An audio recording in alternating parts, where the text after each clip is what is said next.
Hi guys, I am John Carrick, author of Legacy of a Mad Scientist and The Legend of Ashley Fox. Today we're looking at 100 Bullets 75 by Brian Azzarello and Eduardo Risso, with a cover by Dave Johnson, whose work I really like in this series. He's a great cover artist. I believe it's Patricia Mulville on colors and Clem Robbins on letters. I have no idea who the editors are. And how far along are we? This is probably 2007. What does it say here? 2006, October. So Powell and Market, San Francisco, right? Hills, the trolley, some degenerate drug addicts.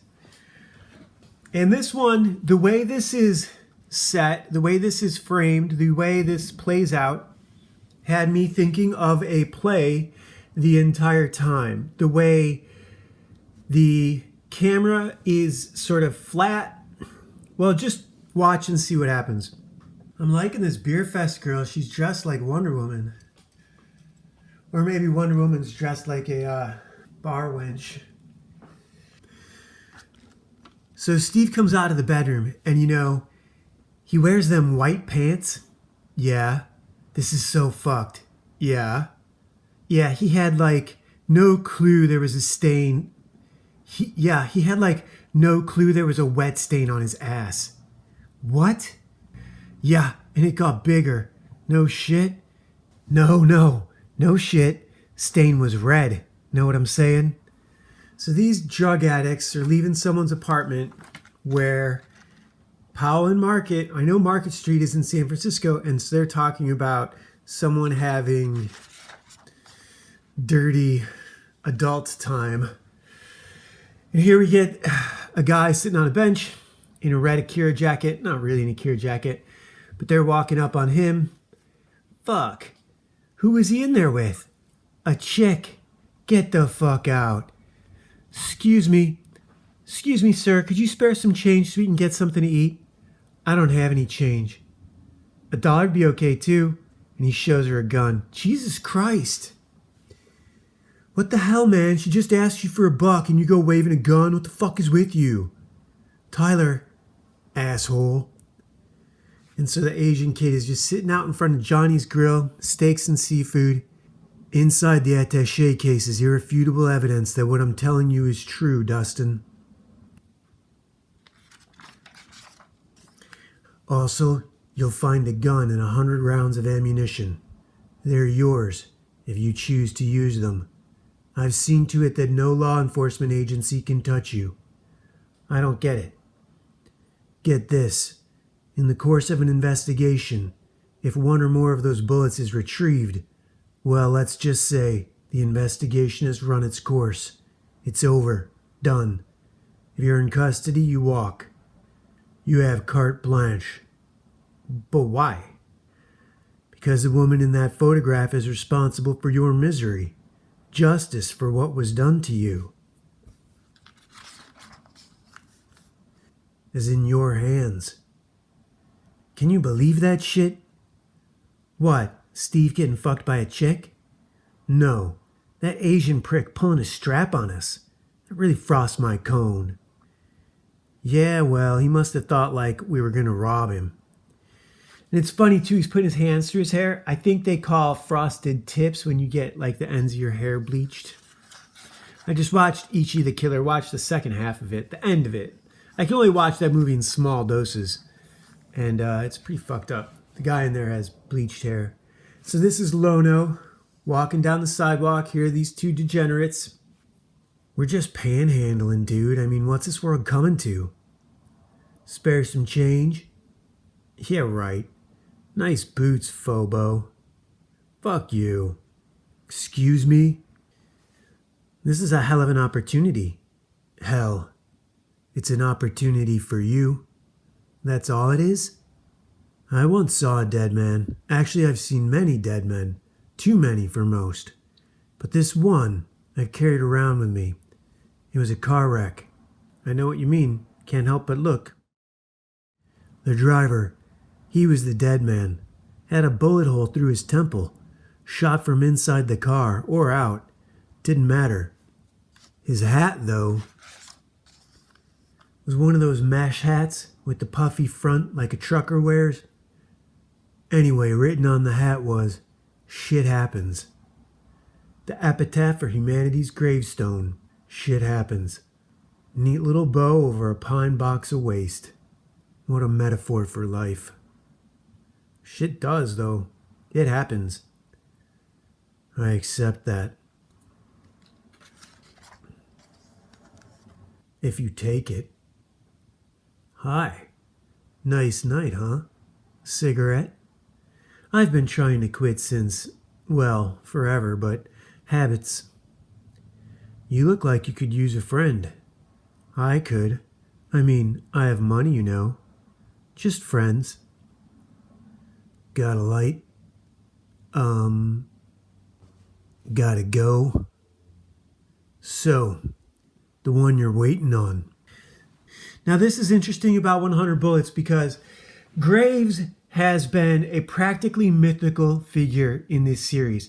No one really knows what he wants. No one really knows what he's about. He's this older guy, so he's automatically got this intelligence or wisdom that the average person doesn't have. He knows everything. And how does he do that, you know? He doesn't so far use money, at least in what we've seen. He just gives out these magic guns and bullets and doesn't really have any way to prove to this individual that they won't get busted for murder. That's really the suspension of disbelief that's present in a comic book. And the whole thing plays out like a play. And they're really leaning into the San Francisco stereotype, aren't they? So here's this kid sweating bullets, as the term was. Come on, I just want to know. You the type of guy who grants the satisfaction of a last meal? Or are you more of a let him die with an empty stomach son of a bitch? This is Graves again down here. What you do with what I've given you is entirely up to you. If this is true, it is. You've given me the means to get away with murder. That's true too. But I'm not saying that's what you should do. Then what are you saying? And you tell me. Don't even think about it. Before it gets close to mine, I will empty that gun into your face, ass. You want to try me? Smart. That's what you people are. Smart, right? You win all the spelling bees, the math. They call them bees too. Who fucking cares? The point is you're one smart fortune cookie. You realize I'm not here to fuck with you. I'm just here to talk. So this bitch, she done you wrong, huh? Major cunty, fucky, your lifey, sucky sucky. You got a plan? How you gonna do her? I mean, not shooting from here, are ya? You're gonna get as close as you can, right? Good idea. Play it cool. Walk towards her calmly. Fire a round or two into the window, make some noise, shatter some glass. Look at how much of a play this is. I mean, it's like this is a seat from the side of the audience. This is a seat right in the center of the audience. This is if it's being zoomed in with an overhead projector.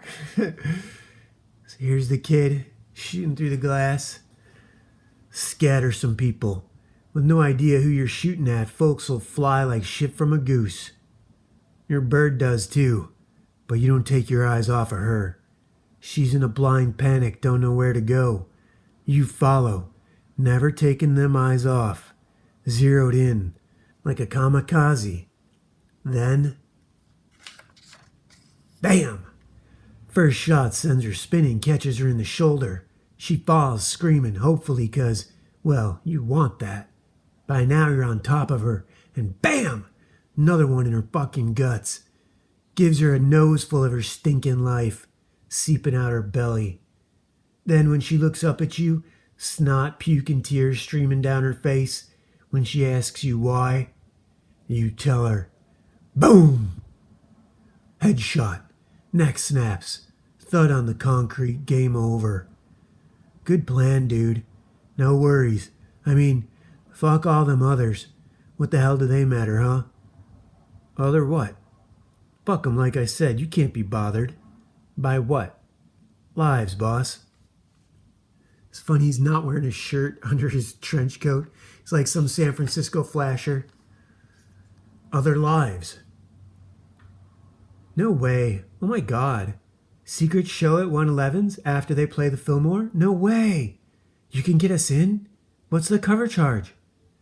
Don't worry, we'll get it. Meet you out. Spare some change so we can get something to eat?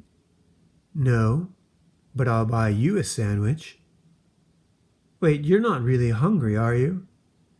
Just as well, I'm not interested in spending my money on food. So this is that same guy or another guy. San Francisco's probably full of them. That's cool. You want to take a walk? I have a car. Would you like to go for a ride? Okay. Well, then. Okay, then. Oh, we'll tie up the dog here. No, that wasn't. Where are your shoes? What, you haven't given that any thought? Sure, she made a mess of your life, but there's no denying the fact that she spends hers helping other people clean up theirs. That was in the attaché too, wasn't it? What she does now? I already knew what she does. Why did she fuck you anyway? In med school? She mean to do it? Yeah. Think she regrets it? I don't think she thinks about me. Well, there you go. Though she must have a lot on her mind, what with the clinic and all. Maybe I should sleep on this. Why? Murder's not easy. The hell it ain't. It's so fucking easy. I ain't lying. So motherfucking easy. You won't know till you do it, but when you do, you'll see. So that's Under the Seat.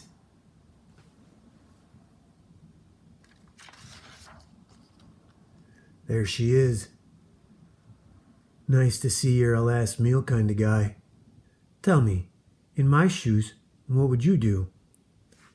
A morality play, written by Brian Azzarello, illustrated by Eduardo Risso, colored by Patricia Mulville, lettered by Clem Robbins, Dave Johnson is the cover, assistant editor Casey Cius, editor Will Dennis.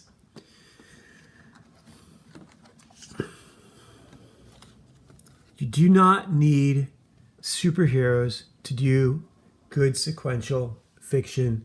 I am addicted to fiction. That's why I'm doing this. These are my novels. I posted 2 videos of the game that I'm working on. I haven't touched it since January of 24. So, and mostly it was October and September of that year that I really kind of left off. But I've got a new novel almost completely finished and a 4th one, a short story, really a novella that I'm working on with a friend of mine that will kind of be attached to the novel. We'll see how it works out. But so I'm keeping busy despite losing an eye. This has really been rough. It hasn't been as painful after this last surgery, but I have to keep my head facing down all the time, and it's we've all got struggles. So I hope you guys are doing good with yours, whatever you're up against. Take care of your eyes. Talk to you tomorrow. Bye.